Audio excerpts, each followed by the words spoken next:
Back once again for the renegade master. Back once again for the renegade master. Back once again for the renegade master. Back once again for the renegade master. Back once again for the renegade master. Hello my renegades and welcome back. And what are we getting back into? I think you all know from now what I'm getting back into at the end of the day. We are doing Married at First Sight UK. We are on series 10. We are now on episode 3. I have to take just one little giant pause because my god, it was a shit show. Anyway, before we get into this episode, as I always ask my renegades and all of you new ones that are coming in, please hit that subscribe button, please hit that notification button so we know I'm on doing videos. Please comment, like, share and do all the good things that you do because I continue to be on the road to 1k. Anyway, all we can do is sit back and watch the shit show together. The shit show that is Sarah and Dean, but more so Sarah with her disgusting nonsense at the end of the day. The shit show that is Ashley and Grace, but I may have some different things to say about them too as the episode went on. And a definite shit show with the new couple that just got hitched, Leah and Lee. Yeah. My god. Anyway, so it's the morning after the night before. And we do see Ashley and Grace together. They're having a coffee together. And Ashley is trying to get a feel on Grace and how she's feeling, basically. So, let's say it may be a whirlwind for Ashley, but he is happy with his pick. He's happy with Grace at the end of the day. I'm just not too sure whether it's for the same with Grace, because don't forget, she literally was having a full-on crash out when it came to the wedding. And it was all about Ashley not being her type. I'm kind of wondering how she is going to broach this subject with him. Or she's going to keep it quiet, hoping it will all go away, or things will get better. So Grace basically talks about to the camera that they're not necessarily aligning on their values, and she thinks of herself as more liberal, and she says Ashley is more traditional. But I am going to say this though, that this morning she was a little bit more perkier. She was a little bit more perkier as the day had started. Let's just put it this way. We shall see if that outlook remains though. Yeah, because once they get to the honeymoons, it's going to be guaranteed Ashley will say something probably outlandish that she is not going to agree with. So Grace is saying that she's feeling a bit more positive after her spiral, more so her crash out, let's just call it that. Yeah, and she is keen to basically start a friendship with Ashley. I'm kind of wondering what's happened to the bit where she said Ashley was not her type.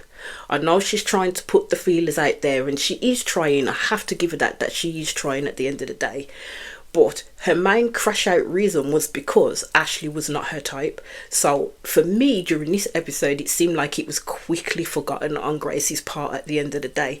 So we'll see how they fare. So they're going to Koh Samui. And I said I was not even going to pretend where the frick that is because my geography is absolutely abysmal. Then they said it was Thailand, and I was like, oh, okay. I would have never guessed that that's where they were going, to be honest with you. But they seemed to both literally be looking forward to it. They were hyped up with each other. So Grace brought up that Ashley was quite respectful during the night in terms of them sharing a bed, that they stayed in their own lanes. So you had one of them here and one of them here, and probably a great big gap in between, or a pillow fort, or whatever the one hell you want to call it. And Ashley replied, yeah, I get that you would like that, and if anything it makes me like you a little bit more. I was like, Ashley, don't say these types of things to Grace, because you know she's going to take it the other way. And judging by Grace's face, she didn't like what Ashley had said at the end of the day. So Ashley is very much of a world where he believes it should be an old-time woman who is quite chaste. That's how I'm getting the pull on Ashley at the end of the day. It's kind of like he's courting her within the Victorian times. That's why he likes the fact that she's not so full on at the beginning. But he doesn't realise Grace is keeping her physical distance because for her there's no spark with him at all. She doesn't like him like that. That's the reason why she's keeping her physical distance. So Grace, I've noticed, likes to play devil's advocate with Ashley. I think to kind of ruffles his feathers, but to get his thinking, because Ashley literally speaks before he thinks. He don't think it first and think, would that be a good thing for me to say, or would it get me into trouble? So she responds to Ashley, okay, but what if I was the person that, you know, was so attracted to you, wanted to get down and dirty? What if I was that person? Would it be an issue? Ashley says basically for him, it's down to old school morals, and people that respects themselves is something he asked for. So reading between the lines of what Ashley said, he basically didn't want no harlot. He didn't want no S word, you know, the S that begins in UT. I don't know why he said that. SLUT. He didn't want one of those. That's what he didn't. And he damn well wouldn't have respected Grace at all if she gave it up on the first night. Now, it would have been okay for him to take it, yeah. He would have felt that he got what he needed within all of that, because even though he wouldn't have respected her afterwards, apparently it was a bit of a double standard, because he would have took it. Let's just put it this way. He wouldn't have said, oh no, we're not going to do that. I don't really want to do that on the first time. I actually want to get to know you better and da-da-da-da-da. He wouldn't have respected the woman as far as that. I have a feeling Ashley would have done the down and dirty if it was offered to him at the end of the day. So Grace basically saw it as a double standard, as I said, and she challenges Ashley, which I do like, basically on his views, that, you know, a person can still be respected and still engage in those activities if they so wish to. Ashley's comeback was, yeah, but you are not that person. And I was like, mate, how the fuck do you know? How do you know Grace is not that person? At the end of the day, if she liked you and that's what she wanted to do, would that be a problem, is what she's saying. And to be fair, Ashley's kind of placing, I think, Grace on a pedestal, like, that she doesn't want to be on at all. I don't think Ashley is reading the conversation well, because he's stuck on his own moral standing ground, and he doesn't realise every time he says something like that how he's coming after Grace at the end of the day. And this is where you see Grace again start to shut down, and her peppy outlook that she had as she got up in the morning was absolutely gone. Like, Ashley just killed it for her. So Ashley sees and feels that everything he's doing right now is wrong. He doesn't understand why it went the way he did, because in his mind he felt he was giving her a compliment. I thought, mate, that's not a compliment at all. You said you respect her because she ain't an SLUT. But if she was to put it out, you would take it, but you wouldn't look at her the same, because you would see her as that SLUT. Man was not getting it. He was not getting the correlation at all in terms of his double standards. So Grace began spiraling again, basically, and she's very upset that Ashley and her are not aligned, and she feels like he may be set in his views and opinion of women. So at this point, she was questioning whether she should go on a honeymoon or not. I would have said, Grace, use your intuition and do what you want to do. Yeah, she's clearly not comfortable at the moment, and it seems as though every time Ashley speaks it sets her off royally, and I'm just like, they're not a match at this point. Even going on a honeymoon I don't think will make it any better, but as again we would have to see. So she is asking those around her, like probably the producers or whoever's there filming them, whether she should go or not. And they're telling her, like, it's day one, you only got married yesterday. All I'm going to say is, this girl looked so overwhelmed and anxious, yeah. And it's kind of like they honestly didn't care about that. All they were bothered about is in making sure she went on this honeymoon with Ashley. And I think it's possibly down to the ratings and what you'd get out of it for entertainment businesses. And I don't think that was fair. I really don't think that was fair, because there could have been a potential for it to get worse for Grace at the end of the day, and then you've literally boxed her in a corner in a space that she does not feel comfortable in a space she feels anxious in a space she feels that is not safe for her, all for fucking entertainment. She was clearly showing that she was not in the right frame of mind or strong enough to make the decision on her own, and they saw that. They saw that weakness in her, so that's why they persuaded her to go. And go she did. So we see Nelly and Stephen at the start of their honeymoon, and they are really like getting on like a house on fire. There are no issues to be had yet. They're both very close for them, and for both, have they said, it's exceeding their expectations. Then we quickly Scooby-Doo over to Sarah and Dean. They woke up in bed together, and it was like they were on two different freaking islands. It was so awkward as hell. You could plainly see that Dean's spark had gone, and I was like, Sarah killed it. Whatever made that man tick, Sarah literally killed it dead at the end of the day. And it was horrible to watch for Dean. His guard is definitely up. He does feel rejected by her because he's now realising that, you know what, it's not going as well as he painted his rose tinted glasses as it was going to be. And I said, that's because Sarah did not tell him until Dean had no choice but to ask the questions of what she thought of him, because Sarah was going to happily keep doing her face favour faces, because I swear to God, every time she pulls these faces, I literally want to, my whole palms literally itch, because I'm like, girl, stop. Just stop it. Because at the end of the day, Dean is going to be able to watch all of this back. Does she not realise this? So now Dean says that he feels anxious and doesn't know what to do because he can't even sing his hurt out, because she said it irritates her. So Sarah is not Dean's safe space at all, and I feel it for him royally, but it gets worse as time goes on. Like, Sarah is definitely in her villain era, her disgusting era, and her toxic era, all three wrapped up into freaking one. And I don't think she can see and accept responsibility for how she's making Dean feel as well. So Dean said he woke up feeling better and basically wanting to have fun again. I'm like, I'm sorry, mate. If that is a face of feeling better, I don't know what sadness is, because he literally looked forlorn. He looked sad, like absolutely sad. So Sarah asked him, like, while they were still lying in bed, are you still hugging pillows? He says, no, I'm waiting for the real thing. And that's when he looked at her. And I thought, my God, if Lutz could say, mate, I ain't hugging you, that would be the one that Sarah pulled, because she literally froze and then turned away from him and then made the most disgusting face, like it was totally abhorrent to her to even put her hands on this man. Was bad. It was so bad. So you see her talking to the camera, and basically she knew that Dean was looking for affection from her. So she says, like, she's aware of what he would like, and she's definitely not there yet. I thought, yet? You will never be there. Never ever be there. So what do you mean you are definitely not there yet? She said Dean has not made any move, which is fine by her. And I was like, mate, Dean wouldn't likely make a move. You just freaking told him you don't like him because of his weight. At the end of the day, it's because of how he looks. Who would want to try and hug that after a person said that?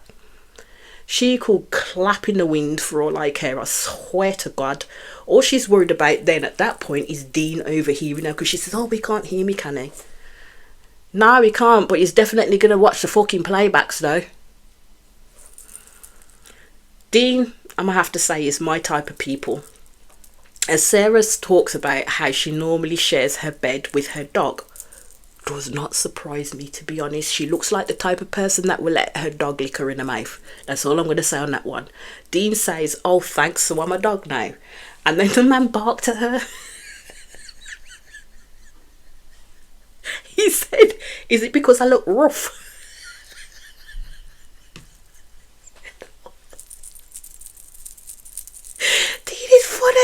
Dean is funny. My God. If Sarah couldn't get a more disgusted look on her face, I don't know what it was. But Jesus, the look that she gave, she didn't crack a smile at all. She continually looks for ways in which to look shocked and disgusted all at the same time by Dean. Continually. Nothing this man says can make it right in her mind, because she has got to the point where she really don't like this man. She don't at all. And that's why I keep saying, why is she still here? Why is she still here taking up space on our screens? Why? So now Dean began barking in bed. She's talking to the camera and she said it made her feel uncomfortable. I thought, mate, wind your neck in.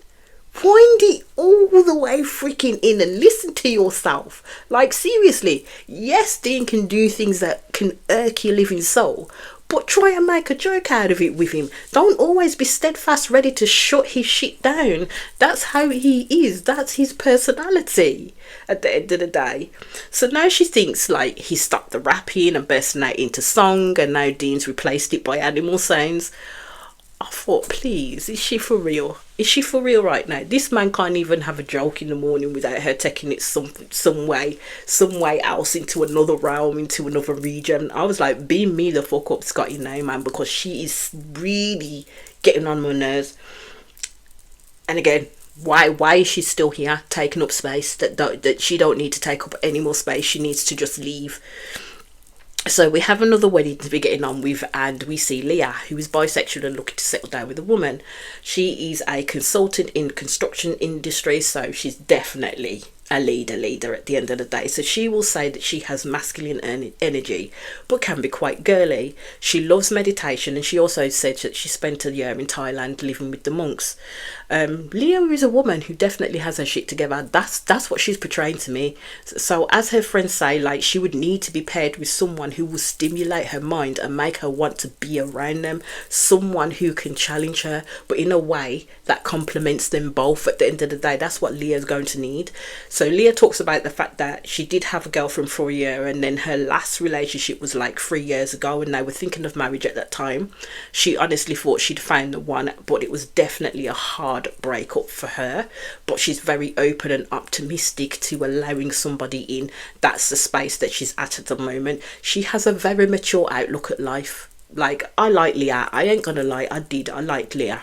So Paul does ask her, like, what's missing? And Leah says, like, she had to learn to compromise because she can be a bit of a control freak. And she says she holds her hand up to that at the end of the day. My thing is can she really say she is willing to be 100% vulnerable on this show? Because it will be remain to be seen at the end of the day, because she can't control the outcomes. She can't control the person that who's gonna be walking down the aisle towards her. She can't control how that other person will possibly or potentially see her, whether they'll like her or not like her. Do you know what I mean? So she's talking about her ideal person, and as she does, as they all do, we see her match, who is Lee, and she is definitely a feminine girly girl. And then when she said she's from Essex, I was like, I'll reserve judgment until the wedding, because so she appears to have the same interests of Leah. That's what I picked up first and foremost. Both of them are spiritual, but Lee does tend to use stones. Right now, she said she's doing a degree in counselling because she wants to work with people and give back to people. And at the moment, she is a clinical coder in a GP surgery. She's a 30-year-old woman. I believe she's 30. Still lives with her mum. Can we call that mummy's girl? Because when a guy of that age is still living with their mum, we could tend to frown upon it. So would we frown upon it the same way if it was a woman? Not sure why she hasn't moved out yet, but some people don't move out the home at all forever at the end of the day, because they're just literally comfortable being there. So she has been engaged before. She said she saw her life with that person and says that it basically got all taken away. And we don't know why the breakup happened for Lee, and we don't know why the breakup happened for Leah either. Lee says that she will struggle to be vulnerable. So Paul asks her, would she be able to be vulnerable? Like, he asks her a direct question, so she answers naturally, like, my guard is up, but she's willing to go in it with both feet and be serious, and she's serious about wanting things to work. I just thought that's a hell of a contradiction, if I ever heard one. Your guard is up, then how do you expect to be open to working towards something serious? How does that work? Because in essence, she didn't really answer the question. She's not ready to be vulnerable with someone. So, the experts have their confab, as they do, about the matches that they're making between Leah and Lee. So we are at the wedding of Leah and Lee. I'm quite surprised that there wasn't another one, because usually you have two of them in there, but it's just theirs that's being done at this time. So Lee has her crystals with her, and she's thinking about giving a rose quartz to Leah, because basically she's saying that they're a part of who she is and believes it may solidify their bond. I says, we will see about that. And as I said, I ain't gonna lie, I like Leah. She's an absolute fierce woman. So Lee talks about what her dream wife to be would be. She's very much gravitates towards mask women, but not too mask. I was like, well, that kind of rules out Leah, because she has masculine energy, but she's not very mask. She doesn't want someone that's too femme, but she doesn't want a stem. So basically, a stem is a person that is feminine and masculine and combines the both, basically.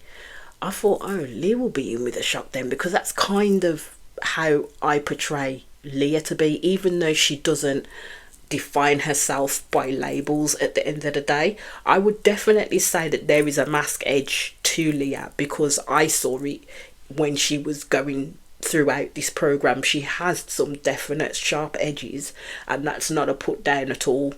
Lee says what she truly wants is the masculine energy. If it's not there, then she will struggle with that. She will struggle attaching any type of attraction to this person. For her, she says it's about how this person carries themselves. But for me, the way Lee's talking, you would think Leah would be perfect for her at the end of the day.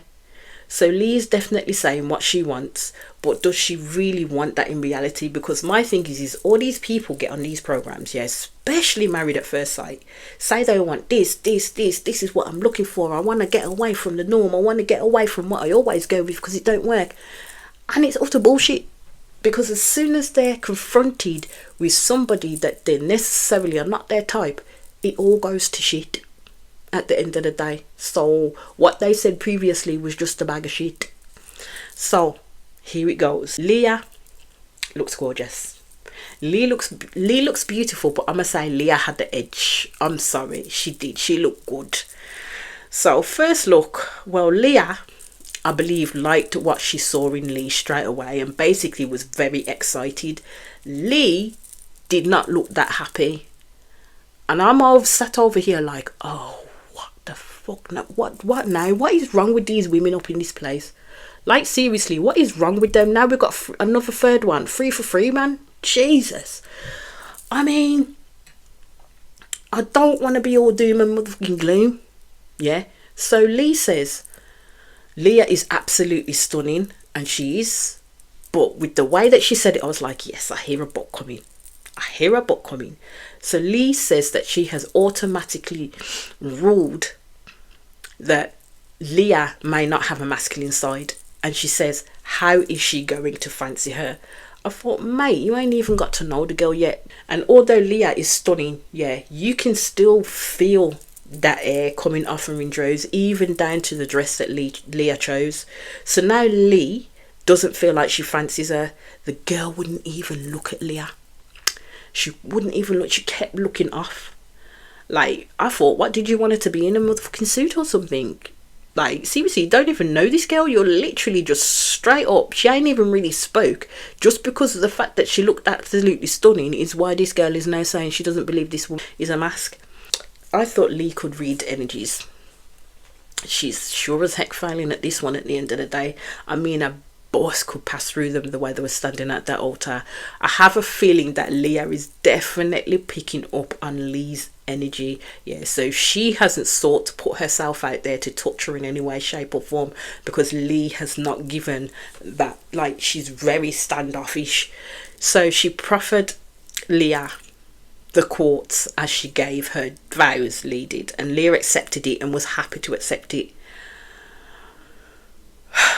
But all I will say is the vows that Lee said about her giving the rose quartz and the meaning behind it when she doesn't even fancy Leah at the end of the day, I think it's just literal lies. It is just literal lies. She didn't mean them in the slightest. And then for me, it's all the glares that Lee keeps giving Leah each and every time that girl opens her mouth, and it's fucking unnerving. It really is. So Leah did a little faux pas after that and asked the officiant to hold her stone, and that's what she called it. Could you just hold the stone for me? Lee was pissed. She was pissed. She was like, did she just call my crystal a stone? Yes, love. Yes, she did. Lee literally looked to the side, rolled her eyes and shook her head, and is now thinking Leah may not be as spiritual as she is. Right now, this girl is making some big ass assumption of one interaction, which is just the wedding. it's mental. Absolutely mental. There must be something in the water where all these women are throwing absolute major wobblies and are rude to boot when they do it. So as Leah is speaking her vows, Lee's rude. She wouldn't even look at her, and she is now saying, like, it's a voiceover as Leah is doing her vows, that she's apprehensive because Leah is not normally the type she goes for. And I just thought, mate, and has those types worked out for you so far? That's what we need to know. And then she continues with saying that she's worried that she's made a mistake. Flipping heck. I cannot with these weak ass women right about now in this program. It's getting way too much. I will say though, with Ashley, at least his views are bringing about Grace's issues, yeah. So I can't blame how Grace is behaving right now and how she feels when it comes to Ashley. But when you see women like Sarah and how she behaves towards Dean, and then you see how this person behaves towards Leah, I'm like, why did you sign up for the Ross program for? Like, seriously, why did you? Because you know there's always a possibility that you're not going to get your type, because it's not going to fucking work out for you. At the end of the day, you're going to get what the experts feel that you need, not what you want. So the kiss came up and Lee was like, shall we just do the cheek? I was like, Leah, that's your first sign right there that this gal isn't in it with you. Lee does make the joke, like, when we just met. To be fair, it fell flat because she was lying. So Leah is excited about Lee, but she's definitely picking up that Lee may not be fancying her. You see that intuition there? You see the intuition at work? Plus Leah ain't stupid. She's watching very closely. So Lee wants to know if Leah has a masculine side so she can find that physical attraction. I mean, even if Leah strutted back up the aisle, you could see her freaking masculine energy. I think Lee was expecting her to be in a suit and probably not as stunning as she was at the end of the day. That's what she was expecting. She was expecting a definite mask to be presented to her.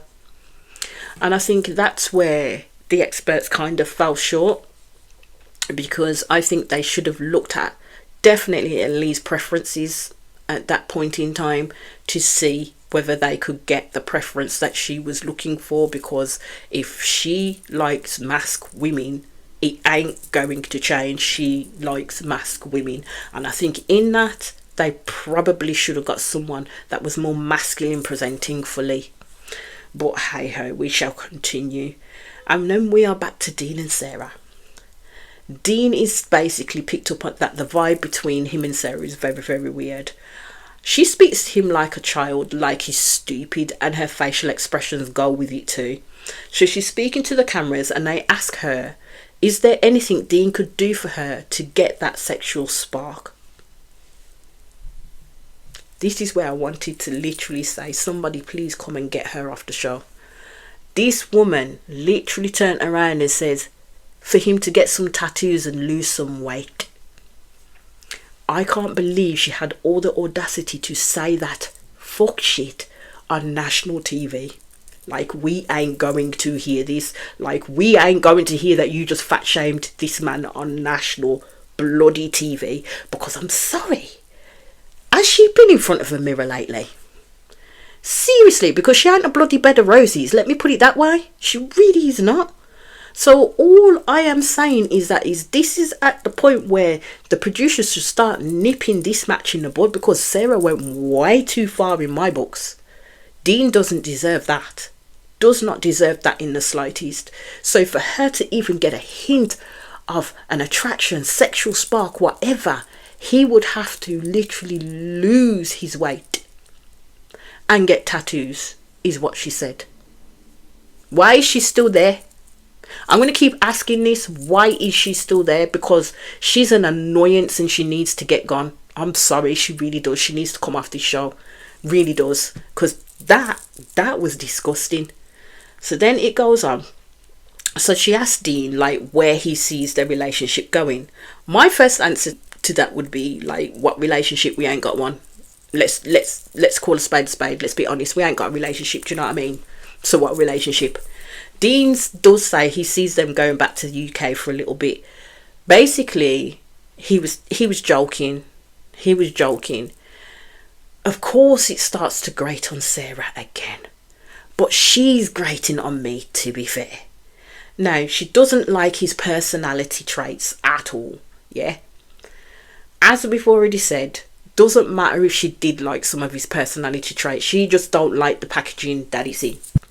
So Dean is joking and laughing at the table, but she's still sitting there tied up tighter than a violin string. Like, seriously, one false move and she will snap and it won't be pretty.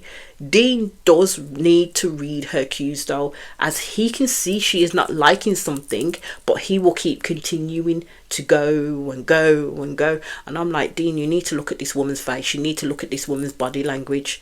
Yeah. And then he does stop when she turns around to him and basically says, can you stop it? Why did they match this girl up with this man? Why did they think that this could happen for this man? Like, sit with this woman? I don't understand. So then we go back to Grace and Ashley, and you can tell she's not feeling herself, or she hasn't stopped crushing out from before the flight. And I would say she shouldn't have went. She really shouldn't have went, and she was still in two minds about going.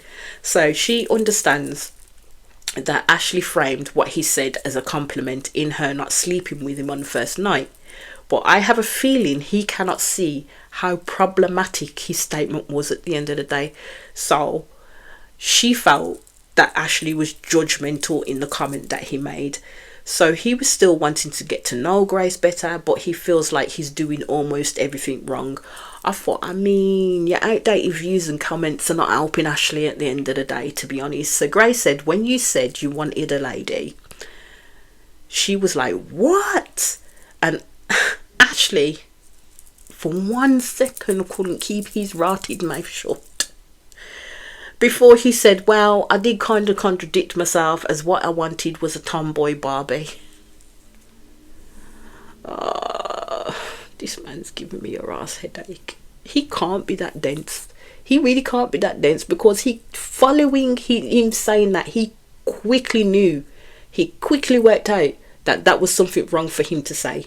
Grace's face was literally showing what the fuck you say written all over it. Like, seriously, I think this is a lost cause at this moment, to be honest, as Grace will definitely nitpick everything Ashley says at the end of the day, and Ashley will keep putting his foot in his mouth every single time, because he consistently triggers Grace with the language and terminologies that he uses, especially how he views women, A, in society, and B, in a relationship or marriage. I will be honest, I hear how it sounds when he says like that in terms of the tomboy Barbie, but I don't think it would have bothered me as much as it bothered Grace, because I may well have said, well, you sure as hell didn't get the Barbie part, did ya? But as I said, Grace is very highly strung. She's a very active feminist, let me just put it that way, very active feminist. And then he does it again, and at this point I thought, I don't even know if there's any coming back from this one. So Grace says, you know, Barbie has a big old boobs and tiny waist and long blonde hair. This man said with chest. Yeah, but those are my preferences. Mate, have you seen Grace? She's as far from a Barbie as you can freaking get. And also, what the hell? Ashley needs to stop saying every bit of crap that comes into his mouth and into his mind and filters out his mouth. He must realise that words have power and impact. He needs to engage his brain, but I truly don't think he's emotionally intelligent at all to do that. He sees his world as how his father brought him up. He is very much force-fed on the teat of patriarchy and how he expects a woman to be for him to be interested, basically. We are back to Lee and Leah. So Lee asked Leah, are you spiritual in any way? And Leah said a bit, yeah. This is where they're taking the photographs. So Leah was definitely distracted by things going on around her. So she wasn't necessarily answering the questions for Lee in that sense. She was very blasé. So Lee is starting to get a little pissed And this is shown in the way that she ends up mocking Leah, which was rude as fuck. So they asked Leah, what was the stone that, Lee gave you? And Leah answered a rose quartz at the same time that Lee answered too. So Leah knew what it was, yeah. And then it got worse because Leah didn't realise where she'd put her rose quartz and thought Lee had took it back off. Then she remembered it was upstairs. And then you hear Lee say, oh, you've lost it. That's fucking promising, innit? Mate, chill your tits. 'Cause my God. You see, I don't like people who are like this. Like, there's sarcasm and being sarcastic for no freaking reason. Yeah, it's the backbiting. I don't like that. She was full on mocking Leah, and I didn't like it. Talking to her or around her, not directly to her, like she was stupid. Didn't like it at all. What Leah is doing is rude and immature. My thing is, if you have something to say, then say it or forever hold your peace.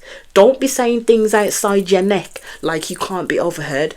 I thought she's lucky Leah is so calm at the moment and is more concerned about getting her rose quartz back. And then she bites in again about, because Leah starts shouting to the other person across the way, like, have you got my rose quartz? And then Lee is like, oh, now she's concerned. I was like, mate, wind your neck in. Wind your neck in. It was an honest mistake to make. It's a small little freaking rock, yeah, that she did pass to the officiant to hold while she said her vows. Probably didn't pick it back up off her. Honest mistake to make. Seriously, it ain't that deep. So Lee asked Leah, how do you identify lights such as mask, femme, stem? Leah said, you know what, I don't really use terms to define myself, but Lee did confirm that she was a femme. So Leah says that yes, she does have masculine energy, but she's more femme. Not the answer that Lee wanted to hear at all. So the photographer then said, would you be able to bring your faces just a little bit closer? Lee straight off said, it's a bit much now. Leah, you could tell, was crestfallen. This woman had already written Leah off. Lee is rude. So rude. I don't know how Leah stood there for so long, because I would have extricated myself from that woman already and fucked off, because I ain't having no one talk to me or around me like that. Because at the end of the day, Lee, in my opinion, was showing animosity and anger towards Leah. And I don't know why, because it ain't the fact that Leah knew who she was going to get, and it ain't the fact that Lee knew who she was going to get. So it's not Leah's fault that she don't fucking like her. Do you know what I mean? That's a her problem, not a Leah problem. So Leah saw it as Lee having a fiery side. I thought, nah mate, she's just rude. Ain't nothing fiery about that at all. That was just rude. So the family and friends, like, as they were sitting in the reception room, believed that Leah and Lee will get along. I thought, people, have you not seen that they're at the top table and they ain't even talking to each other right now? And the looks of nothingness that Lee was throwing Leah's way. I mean, she wouldn't even look at her when she said the freaking vows at the end of the day. So Leah asked what Lee's normal type was, and she said masculine. And Leah says, yeah, she gauged that. And Lee asked, well, what gave it away? And Leah said it was the labels that she was giving. As Leah said, she doesn't go by labels. For her, it's all about the connection. To the camera, Leah is right in what she says, that Lee needs to get outside of her own head, and that they need to try and be open and try and push themselves, because that's what she's there for. So the photographer shoot did come up, and Leah's friend asked, well, what happened? So Leah told her that Lee didn't want to kiss me. So her friend directly asked Lee, what was the reason? She said, Lee said, the always buzz answer on this freaking show, I'm a bit of a slow burner. When I hear those words, it's a definite death knell for any marriage relationship. It means she will never warm up to Leah, ever. So, because we all know that if there was attraction there, Lee would have kissed Leah. Yes, so I think Lee is lying to save face. Lee is just hell on rude. Yeah, She said to Leah, that was a conversation that I wanted to have with you early on, and I would appreciate it if you respected my boundaries. This is how this girl was chatting to her, you know. Like she was prepared to go to battle. Like they were at war. I would have swear down, I would have asked her, who do you think you're talking to like that? Because you're just being plain ass rude now. There's no need for the attitude at the end of the day. So Leah asked her, like, you know, well, what are your boundaries? She says, well, I like to have my own time and recharge. I said, what the hell is she talking about? You just got married and already you're looking to be by yourself. Now that's fucked up. That is fucked up. Leah was gobsmacked and said out loud, she already wants to have her own time. Even Leah's friend who was sat next to her could not believe what she was hearing. I think someone needs to take Miss Thing to one side and have a real ass frank conversation with her, because Lee's taking the piss. She's full on taking the piss. So Leah's friends asked Leah, like, are there any red flags? I would be saying, how long have you got? Leah says, like, she goes for really masked girls and basically says to them, I don't think I'm her type. I said there was a lot more than that. She's rude. She doesn't want any intimacy from Leah at all. She wants to disappear on her own all the time to recharge, as she called it. It's the way she speaks to Leah. I don't know. It's the air of anger and animosity that comes off of her as well towards Leah, because it ain't Leah's fault, yeah. So I'm kind of hoping that there'll be a big apology coming from this girl, yeah, in how she treated Leah, because yeah, Lee was fucked up. Lee was fucked up, man. So Lee's talking to her friends and she's telling them, like, you know, this, for her the sexual chemistry isn't there, but her friends appear to be actually quite solid and talk sense, as they tell her that they've been speaking to Leah's friends and basically there is a vibe there that could potentially for Lee make a chemistry connection with Leah. After the way Lee behaved, I'd be like, I don't want it. I don't want that. I don't want that. Go back to whence you came from. Like, no, I don't want it. I rebuke you at the end of the day. As again, I would say people need therapy coming on these shows and not trauma dump on others, because I think that's what Lee is doing. Yeah, as she said, because of her previous relationship, she has become more guarded. Yet, don't forget, she assured Paul, the expert, that she was serious on making it work. She's full of the brown stuff. Full of the brown stuff.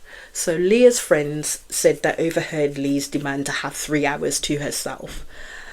And they are right. It will be a challenge for her to have that in this process, because at the end of the day, the majority of the tasks that they have to do are together as a couple. And they live together as well. Unless she doesn't go to the flats or decides to stay in another flat, that will remain to be seen. So Nelly and Stephen are in Montego Bay JA. They're another one as well that are getting on really well. But with Nelly, I can see certain worries starting to creep in as she mentions, like, you know, it being too good to be true. She doesn't want to go back to the UK because they're living in a great little bubble right now. So Nelly was basically speaking to Stephen and saying, like, she'd never lived with a guy before, so it does make her nervous. I thought, well, you don't know someone until you start living with them. That's what they say. Already she is on a negative tip in terms of everything crashing down on them. I thought, Mrs., if it ain't broke, don't try and find something to make it shaky at the end of the day. So I hope she doesn't start to self-sabotage. I like the fact that she's able to have these open and frank conversations with Stephen, so he can basically start to, like, you know, reassure her that everything right now is going to be okay. We don't know what's going to happen down the line, but it's how we're going to have to pull together to actually deal with it when it does happen. So Stephen does ask her, like, you know, what scares you?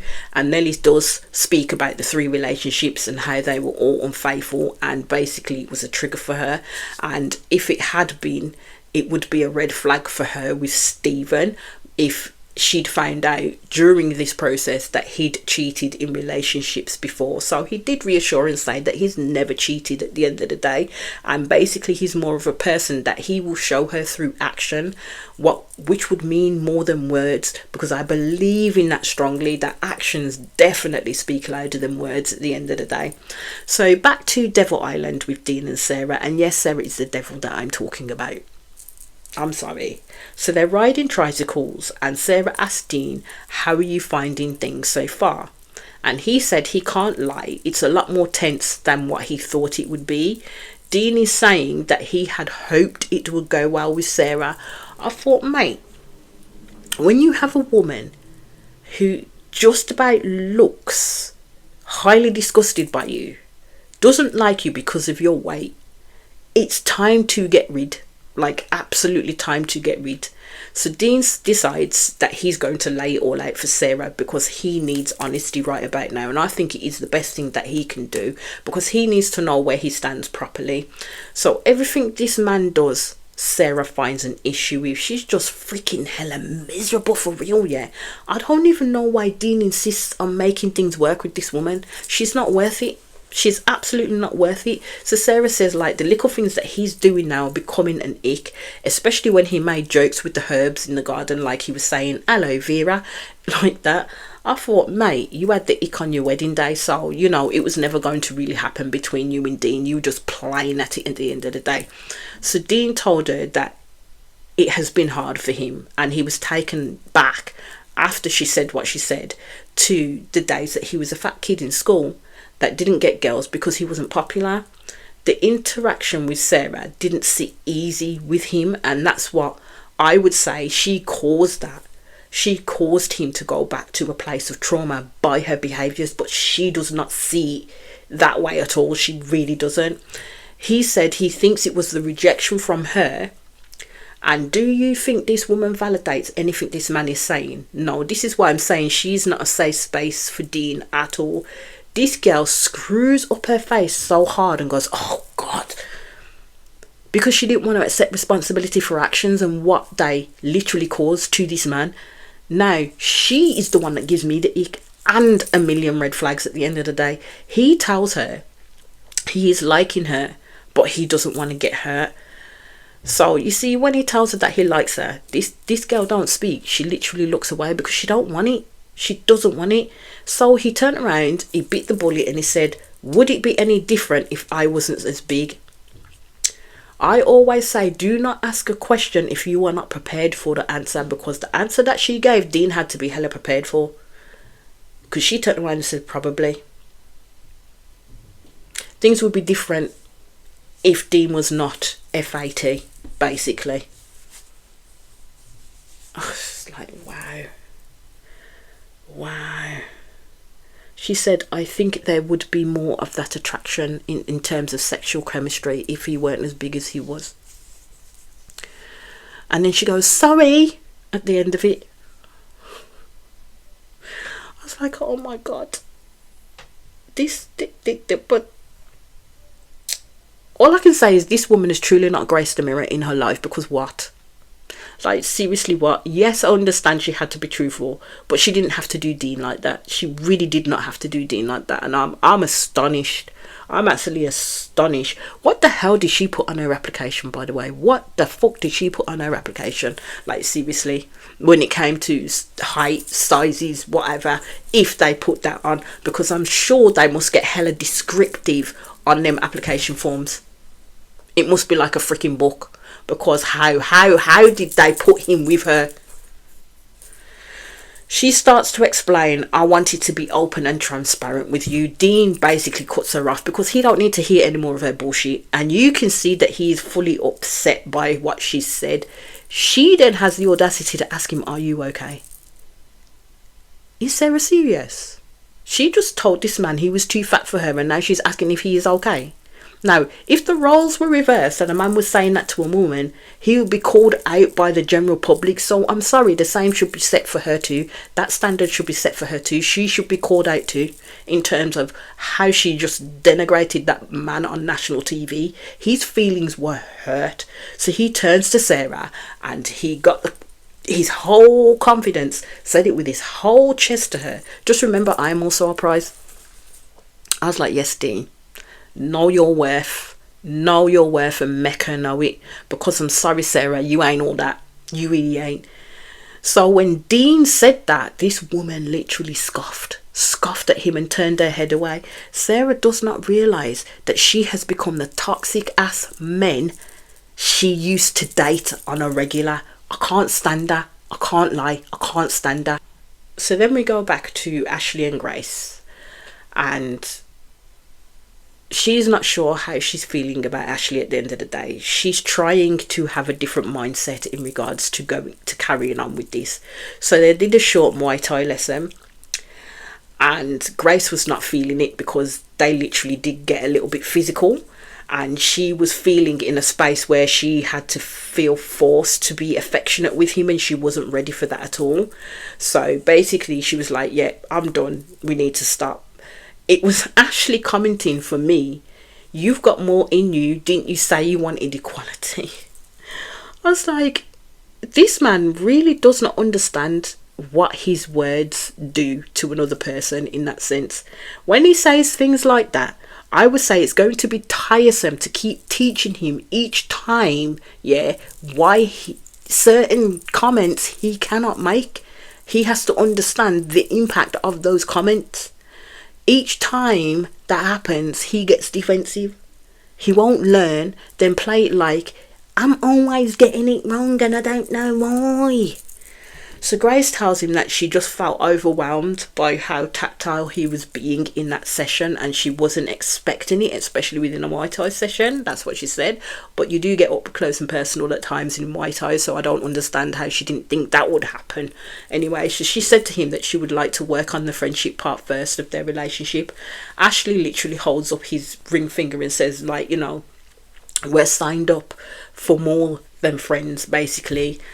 I get that. I get what he's saying, but at the end of the day, if you've got no base to start from and she isn't attracted to him at all, what are you going to do? You can't fast track to a good marriage at the end of the day, because it takes more than that. Ashley says that, you know, flirting, he doesn't feel is a big jump. I just think Grace needs to be honest with him and tell him that she doesn't currently have a spark there for him. She just said, well, yeah, we are married, but sometimes I just get into my own head. I'm like, mate, you're quick enough to tell him when he's doing a faux pas in how he speaks and the terminologies that he uses, because it's old worldly, but you can't tell him that you don't have a spark for him at this moment in time. And I honestly believe on Grace's part that Ashley does not provide her with a safe space for her to be that vulnerable with him, to say, this is where I'm at in terms of my feelings. I have to give it to Grace though, she is trying, and she did smile with him, she did, so that's some progress for her, that's some progress. So then you see it's the final dinner for David and Kia, and they're just connecting, and I love it. So David told Kia, like, you are my person, I'm falling for you. I ain't gonna lie, people, I shed tears. I ain't gonna lie, because that is a beautiful feeling. When you find your person and it works, it's an absolutely beautiful feeling. It's second to none, let me put it that way. And anything after that is kind of like a cheap imitation at the end of the day. And basically Kia says the same back to him, like he's besotted with David, and I love this for them, and I truly hope it stays as it is with them being able to communicate properly, being emotionally intelligent with each other, being vulnerable with each other and open to each other, especially when a lot of rocky shit is going to come their way. So Nelly and Stephen have a final day, and all he did was like get her some meaningful gifts, and he fully validates Nelly, and Nelly's completely in seventh heaven, and so is Stephen. So we go back to Leah and Lee. So Lee has the audacity to sit on the bed with Leah, ask her how she is, be very friendly, and then turns around with, how would you feel if we spent the evening on our own? I thought she's taking the piss. Leah did not like that at all, and you could see it on her face that she didn't like that. I thought Leah needs to say something now, because this ain't on. this really ain't on. This behaviour is disrespectful in the highest. So Leah thinks it's weird behaviour, and I thought, mate, it's more than that. So Leah decided, you know what, cool. And this girl could not move quick enough after bed to get Leah out of the room. I'm sorry, I would have said, if you wanted to sleep separately, then you go to a new room. I ain't moving. I was in this room first. You came in here after me, so you go find a new room. Leah's given too many concessions to this girl. Lee, I'm sorry, from my perception, from watching her through this process, is rude and immature. Like, honestly so. Leah said she would respect Lee's boundaries, but if it continued, Leah said she's out. I hope she would be out too, because Lee does not deserve Leah at all. And that's where that episode ended, and I'll be back in quick succession with the next episode. As I almost say, my renegades and those that are coming in, please hit that subscribe button, please hit that notification button so you know I'm doing videos. Please comment, like, share and do the good things you do, because I continue to be on the road to 1K. Peace out.